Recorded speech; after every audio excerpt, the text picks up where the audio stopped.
Perched on the edge of the Pacific at San Francisco's Land's End, the Cliff House has always faced a battle between human ambition and nature's relentless power.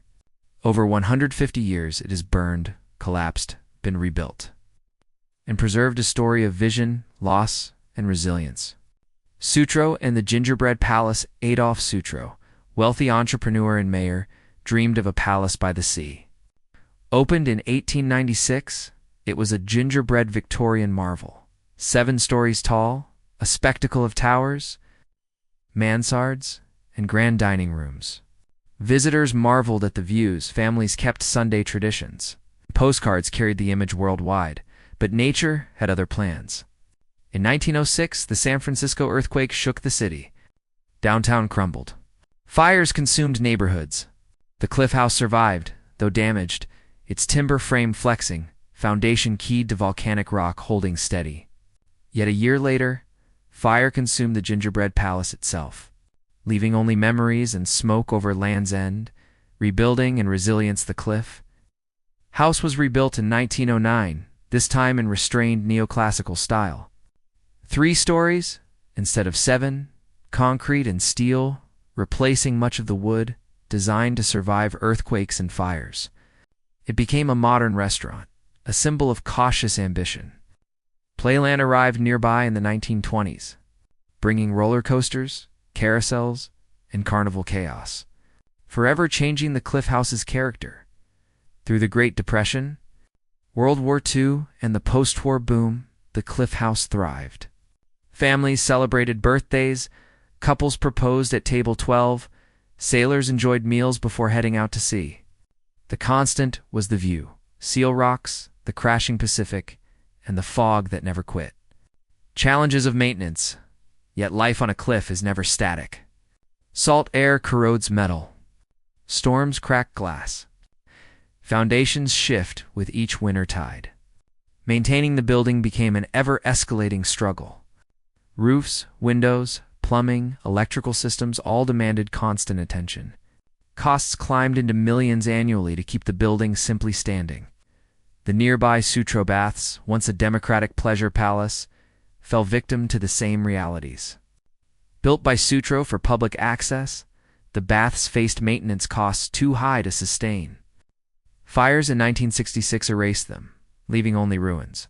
The Cliff House watched, isolated on its cliff, aware that beauty alone cannot endure without investment. Preservation philosophy. Dr. Ellen Pierce, an expert in Gilded Age architecture, explains that buildings endure because people decide they matter. Look at Newport's mansions. The Preservation Society ensures not just aesthetics, but functioning systems, endowments, and protocols to outlast any individual. Land's End is harsher than Newport.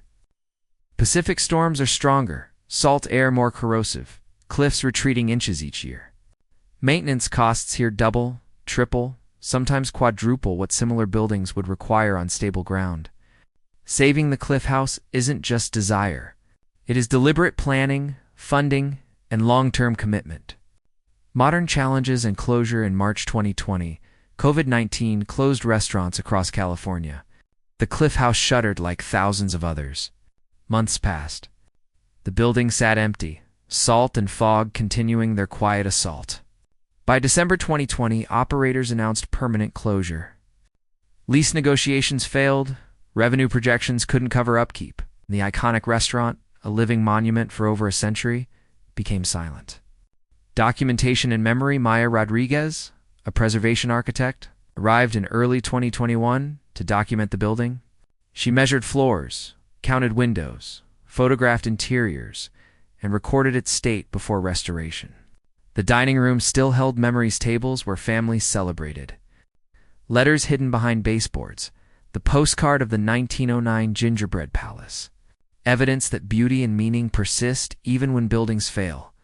Mr. Alvarez, who had worked at the Cliff House for decades, returned as a historical consultant, sharing stories, proposals at table 12, blackout birthdays, storms crashing against the windows. Each anecdote proved that the Cliff House wasn't just a building, it was a vessel of shared experience.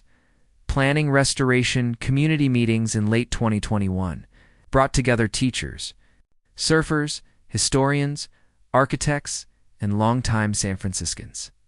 They debated accessibility, preservation, and adaptation.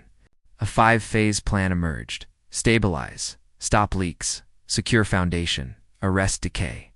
Interpret exhibits, oral histories, narratives of fire and survival. Reopen, cafe, museum, public views. Endow secure funding to sustain maintenance. Teach use the Cliff House as a case study in coastal preservation and historical care. The plan recognized reality. The ocean doesn't care about sentiment or budgets. Preservation requires consistent effort year after year. Generation after generation, restoration work begins by early 2023. Contractors began reinforcing foundations, repairing roofs, installing drains, and upgrading electrical systems.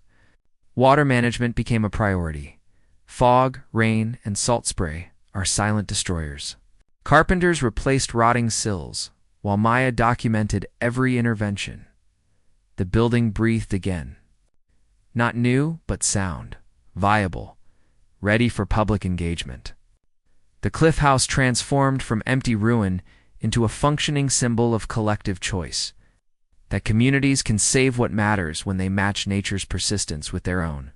Conclusion: palaces can stand on cliffs if people stand with them. Every storm, every budget, every generation contributes to survival. The Cliff House is more than a restaurant or a view. It is a story of ambition, loss, memory, and human determination. It reminds us that some things are worth saving not for nostalgia, but because they connect us to history, to place, and to each other. The Pacific waits, but for those willing to act, the edge can hold.